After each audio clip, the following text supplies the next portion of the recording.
Traders আশা করি সবাই সুস্থ আছেন। গতকালকে আমি যে লজিক ভিডিওটা পোস্ট করেছিলাম, কেন মার্কেট নিচে আসবে বা এসওডিটি সুইং মাস্টার কী বলছে, কীভাবে আমাদের ট্রেড করা উচিত, তার কন্টিনিউশন ভিডিও আমি আজকে করছি। তার কারণ গতকাল আমি অ্যানালাইসিসের সময় বলেছিলাম যে মার্কেট যে নিচে গ্রিন বাফার জোনটা তৈরি করছে, সেখান থেকে মার্কেট এগেন ওপরে আসার চেষ্টা করবে। তাহলে আজকে এক্স্যাক্টলি মার্কেট কী করার চেষ্টা করেছে বা আজকে আমরা এক্স্যাক্ট কীভাবে ট্রেড করতে পারতাম সেটা আমরা চার্টে দেখার চেষ্টা করি। চলুন সবাই চার্টে দেখুন। এই মুহূর্তে আমি নিফটির, আপনারা দেখতে পাচ্ছেন নিফটি ডেলিতে চার্ট খোলা রয়েছে। আমি একদম খুব শর্টেই ভিডিওটা করব, আপনারা একটু সময় দিয়ে যদি দেখেন, আমি লজিকটা বোঝানোর চেষ্টা করছি। দেখুন, মূল ট্রেন্ড প্রথম আমাদেরকে দেখতে হবে। মূল ট্রেন্ড নিফটি নেগেটিভ, যেহেতু উপরে টপ তৈরি হয়েছে। ওকে, তাহলে মার্কেট নিচে আসার চেষ্টা করছে। যতক্ষণ না নিচে একটি বাইং সিগন্যাল তৈরি হবে ততক্ষণ মার্কেট ওপরে যাবে না বলে ধরে নিতে হবে।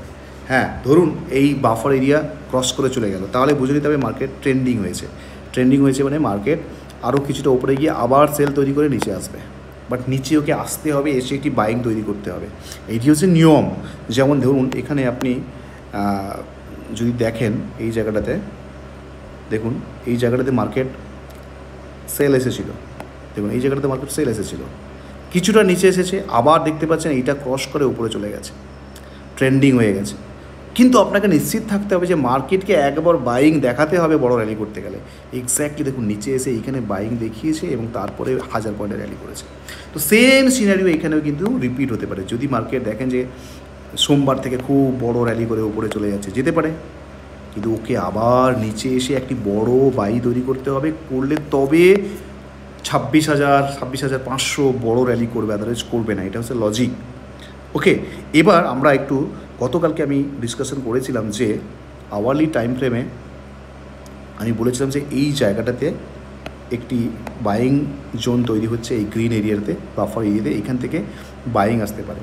আমি গতকালকে যদি দেখেন 292 টাকা ছিল বাফার এরিয়া, তার কারণ এইখানে বাই পড়েছিল। ওকে, একই লজিক দেখুন, এইখানে বাই পড়ার পরে বারবার উপরে যাচ্ছে, আবার নিচে এসে বাই পড়ছে। তার কারণটা কি? ওকে নিচে যেতে গেলে কমপক্ষে একবার এখানে সেল দেখাতে হবে, তবেই ও নিচে যাবে আওয়ারলিতে। আদারওয়াইজ কিন্তু বারবার যাবে, বাফার এরিয়া তৈরি করবে, ওপরে যাওয়ার চেষ্টা করবে, যেটা আজকেও তৈরি করেছে। আমি বলেছিলাম যে এইখান থেকে, এই বাফার এরিয়া থেকে মার্কেট ওপরে যেতে পারে। আজকে কিন্তু একটা বড় র্যালি করেছে। ধরুন গতকালকে কেউ এইখানে বাই করে গেছিলো, 292 তার স্টপ লসেস ছিল, সেই অবধি তিনি ওয়েট করতে পারেননি হয়তো। কিন্তু একটা কথা মনে রাখবেন, যখনই এই বাফার এরিয়া তৈরি হবে আপনাকে ধরে নিতে হবে যে ওই বাফার এরিয়া পর্যন্তই মার্কেট ফল করতে পারে। এর নিচে যদি যায় তাহলে বুঝতে হবে বড় কোনো সেলিং প্রেশার তৈরি হয়েছে বা বড় কোনো বাইং আসতে চলেছে, মার্কেট ট্রেন্ডিং হয়েছে। জেনারেলি মার্কেট ট্রেন্ডিং না হলে আমাদের এই বাফার এরিয়া থেকে market maximum time 80 to 90% time respect করবে। আপনারা ব্যাক টেস্ট করলে বুঝতে পারবেন। ওকে, তাহলে দেখুন, এবং তারপরে সেকেন্ড টাইম যখন মার্কেট এখানে বাইং জেনারেট করে না আওয়ারলিতে, ইটস আ জ্যাকপট। এটি মিস করা যাবে না। ওকে, কারণ এইখান থেকে মার্কেট যখনই এইখানে বাইং জেনারেট করলো, তখন কিন্তু আমাদের 292 থেকে সাপোর্ট এরিয়া 250-এ শিফট করলো, কারণ অনেক নিচে বাইং আমাকে দিচ্ছে, সেই জন্যই। এবং তারপরে যদি দেখেন প্রায় 100 পয়েন্টের বেশি র্যালি করেছে। দেখুন, যারা 15 মিনিট দেখতে চাইছিলেন, 15 মিনিট দেখুন, 15 মিনিটে মার্কেট গতকালকে লাস্ট আওয়ারে এই বাইটা ছিল, গতকালকে লাস্ট আওয়ারে এই বাইটা ছিল। ওকে, তারপরে এইখানে কিছুক্ষণ ঘোরাঘুরি করার পরে এই ফলটা করেছে। এখন যারা এখানে 400 কাছে বাই করেছে, 330 এসেছে, মানে 70 পয়েন্টের একটা লস, কিন্তু 292 তো লস, স্টপ লসেস ছিল। তো অলরেডি তো 100 পয়েন্টের একটু বেশি স্টপ লসেস ছিল। তো সেটা তো মাথায় নিয়েই আমাদের এন্ট্রি নিতে হবে, অথবা আমাদের ওয়েট করতে হবে, একটু নিচের দিকে এলে নিতে হবে, তাহলে আমার স্টপ লসেসটা ছোটো হবে। এটা যদি আমি করতে না পারি, তাহলে আমি কী করতে পারি? স্প্রেড বানাবো। স্প্রেড বানানোর জন্য কী করব? একটি উপরের কল বাই করবো। ধরুন 24,400 চলছে, 25,400 চলছে, 25,400 একটি কল বাই করব। ধরুন আমি এর প্রিমিয়াম 100 টাকা। ওকে, তাহলে ওপরে একটি কল সেল করব, ধরুন 25,800, বা যে কলটির প্রিমিয়াম 30 থেকে 35 টাকা, এরকম একটি কলকে আমি সেল করব।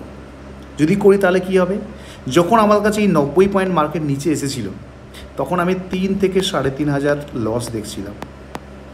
ওকে, যদি আমি কলটা সেল করতাম, সেটা 1,500 থেকে 2,000 টাকা লস দেখতাম। তাহলে আমি সাইকোলজিক্যালি স্ট্রং থাকতাম, এটা একটি পয়েন্ট। আরেকটি পয়েন্ট কি, আরেকটি পয়েন্ট হচ্ছে আমার মনে হলে আমি যে আমার কাছে যেহেতু এখন বাইইংয়ের পরে কোনো সেল আসেনি, আমি পরের সপ্তাহে ক্যারি করে দেখি, সেটাও আমি করতে পারতাম। ওকে, সেটা প্রিমিয়াম দিকে হলেও আপনাকে যে আপনি অপোজিট সাইডে সেল করেছেন সেটা আপনাকে অনেকটা প্রিমিয়াম দিকে থেকে রক্ষা করতো। এটা সহজ রাস্তা। ওকে, এইভাবে যদি আপনি ট্রেড নিতেন তাহলে আজকের এই বাইংয়েও আপনি সফল হতেন। এরপরে একটা অদ্ভুত একটা সিচুয়েশান তৈরি হয়েছে। দেখুন এই মুহূর্তে 15 মিনিটে বাইং এবং সেলিং জোন যদি আপনি দেখেন, বাফার জোন একদম গ্যাপ নেই। এই গ্যাপ না থাকাটা কিন্তু একটি অন্য কিছুর ইঙ্গিত করে, মানে মার্কেট একটি বড় ট্রেন্ডিং হতে চলেছে কোনো একটি সাইডে, সেটা নেক্সট সোমবার বোঝা যাবে। ওকে, তখনই কিন্তু এরকম পরিস্থিতি তৈরি হয় যদি 15 মিনিটে একটি সেল তৈরি করেছে এবং একটি রেজিস্ট্যান্স এরিয়া তৈরি করেছে। বাট 15 মিনিট রেকমেন্ডেড নয়, খুব বেশি গুরুত্বপূর্ণ নয়, আমাদেরকে আওয়ারলি দেখতে হবে। যদি আমরা আওয়ারলি দেখি তাহলে মার্কেট হয়তো সোমবার দিন এই রেজিস্ট্যান্স এরিয়া অবধি এসে এখানে যদি কোনো সেলিং তৈরি করে তাহলে আবার নিচে যেতে পারে। It's a logic. ওকে, এবার আমি আর দীর্ঘায়িত করবো না, আমি আরেকটা জিনিস আপনাদেরকে স্টকে একটু দেখিয়ে দিই। স্টকে আপনারা অনেকে দেখতে চাইছিলেন, দেখুন স্টকে যদি আপনি ডেলিতে ট্রেড করেন অনেক বেশি সাকসেস পাবেন। আমি সাপোজ একটি স্টক ইন্দ্রপ্রস্থ গ্যাস আইজিএল দেখুন, আপনি যদি ডেলিতে দেখেন এইখানে বাই এসেছে, এই বাইটা যদি আপনি এন্ট্রি নিতেন এখনও বাইটা চলছিল, এইখানে সেল এসেছে। ওকে, আমি যদি আপনাকে দেখাই আইজিএল আরও প্রিভিয়াস কিছু দেখুন, প্রিভিয়াস দেখুন। আমরা স্টকের ক্ষেত্রে কিন্তু সেলটাকে দেখব না, বাই করলাম, আমি শুধু এক্সিটের জন্য সেলটাকে দেখতে পারি। ওকে, আমি যদি মনে করি আমার সেল দিয়ে দিয়েছে আমি এক্সিট করে যেতে পারি, তাহলে এখানে যদি বাই করি আমি এখানে এক্সিট করে যেতে পারি, এখানে বাই করলে এখানে এক্সিট করে যেতে পারি। কিন্তু প্রত্যেকটাতে যদি দেখেন 3 থেকে 10% আপনাকে র্যালি করেছে। ওকে, কোনো ফাইন্যান্সিয়ালি সাউন্ড স্টকে জেনারেলি ইনভেস্ট করার চেষ্টা করবেন, নিফটি 50 নিফটি 100-এর মধ্যে থাকার চেষ্টা করবেন, বড় কোনো স্টকে ইনভেস্ট করার চেষ্টা করবেন। ওকে, আমি যদি একইভাবে স্টেট ব্যাঙ্ক অফ ইন্ডিয়া দেখি, দেখুন স্টেট ব্যাঙ্ক অফ ইন্ডিয়া যদি আপনি দেখি, এসবিআই যদি আমি দেখি, দেখুন এই লাস্ট আমাকে এসবিআই এখানে বাই দিয়েছিল, এই বাই একদম বটমে দিয়েছে, বড় র্যালি করেছে। এইখানে বাই দেওয়ার পরে দেখুন, এইখানে বাই দেওয়ার পরে আমি লজিকটা দেখুন ভালো করে, এইখানে বাই দিয়েছিল, দেখুন এসবিআই এখানে বাই করেছে। এছাড়া আমি এখানে বাই করে তো ফেসে গেছি। দেখুন এই সময়টা ছিল 2024 সালের ডিসেম্বর, মানে যখন 26,000 থেকে মার্কেট কন্টিনিউ ফল করছে, সেই সময় ধরুন আপনি বাই করে ফেলেছেন। এসবিআই আপনি জানেন ফাইন্যান্সিয়ালি একটি সাউন্ড স্টক, আপনি জানেন এই স্টকটি বাড়তে পারে, তাহলে কী করবেন? এইখানে যদি আপনি 800 কোটি টাকায় বাই করেন, প্রত্যেকবারে যখন বাই পড়েছে আপনি কিছুটা করে অ্যাড করবেন, কারণ সেল যতক্ষণ না আসছে ততক্ষণ এসবিআই যে আরও নিচে যাবে তার কোনো গ্যারেন্টি নেই। সেই জন্যই আপনি এখানে কিছুটা অ্যাড করলেন, এখানে কিছু অ্যাড করলেন, এখানে কিছু অ্যাড করলেন, এখানে কিছু অ্যাড করলেন, ওর একটা ভালো লামসাম এভারেজ হলো। আপনাকে এক্সিট যদি মার্কেট দেয় তাহলে আপনি এইখানে দামে দামে এক্সিট করতে পারেন, অথবা তারপরে মার্কেট এখানে গেছে বা এর পরে মার্কেট কন্টিনিউ র্যালি করছে, তার কারণ মার্চ মাসের পর থেকে আবার মার্কেট ফিরে গেছে, সেই জন্যই মার্কেট এগেন র্যালি করছে। কিন্তু আপনি এখানে এন্ট্রি নিয়ে আপনার কাছে যদি এই এসওডিটি সুইং মাস্টার থাকতো, অ্যাটলিস্ট আপনি লস করতেন না, অ্যাটলিস্ট আপনারা যারা প্যানিকে কেটে দিয়েছেন তারা কেটে দিতেন না। আমি একে যদি আমি আবার কী বলে উইকলিতে দেখি, দেখুন উইকলিতে যদি আমি দেখি, উইকলিতে আমাদেরকে এই এসবিআই দেখুন এইখানে বাই দিয়েছিল একদম বটমে।